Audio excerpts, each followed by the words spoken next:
J'aimerais que quelqu'un comprenne que lorsqu'on parle de la seconde mort, on ne peut pas parler de la seconde mort si votre défunt avoué est mort. Ça veut dire qu'il est mort, mais il est vivant quelque part. C'est pourquoi on parle de la seconde mort à ceux qui ne prendront pas part à l'enlèvement de 1 Thessaloniciens 4. Ils seront redirigés après le jugement du trône blanc. Ceux dont le nom ne sera pas trouvé dans le livre iront dans ce qu'on appelle la seconde mort. C'est comme s'ils meurent pour la deuxième fois. Et c'est de ton vivant que tu dois te repentir et travailler à ton salut pour préparer ton après-vie. Il y a un faux évangile du diable qui a été implémenté dans l'église, qui a été parsemé au milieu du blé comme de l'ivraie, qui est en train de conduire beaucoup de gens à la perdition. Et cet évangile enseigne que vous pouvez mourir dans le péché et qu'on va faire des messes pour vous après votre mort et que votre âme peut être sauvée. C'est un mensonge du diable. Et nous avons une belle illustration dans le livre de Luc au chapitre 16, verset 27. Le riche dit: je te prie donc, Père Abraham, d'envoyer Lazare dans la maison de mon père, car j'ai 5 frères. Vous voyez que la personne qui est décédée a toujours ses émotions. La personne qui est décédée se sont toujours rattachés aux êtres qu'il a laissés de l'autre côté. Verset 28, il dit, c'est pour qu'il leur atteste ces choses, afin qu'ils ne viennent pas aussi dans ce lieu de tourment.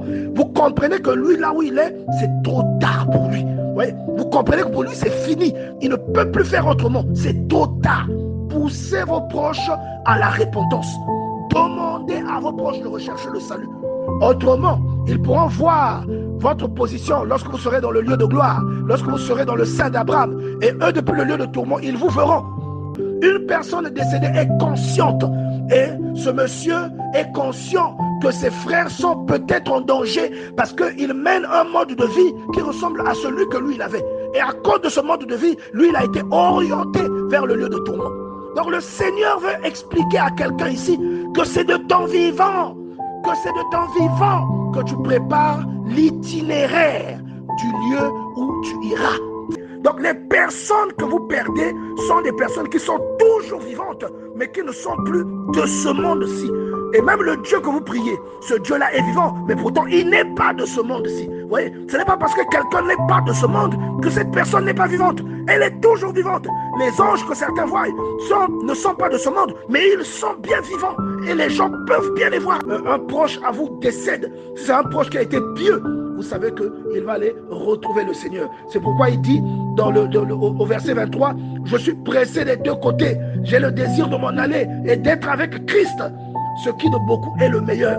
Bien-aimé, j'aimerais encourager quelqu'un ce matin à l'espérance. J'aimerais qu'un croyant ouvre les yeux et que ta perception sur la mort change. La mort n'est pas la fin.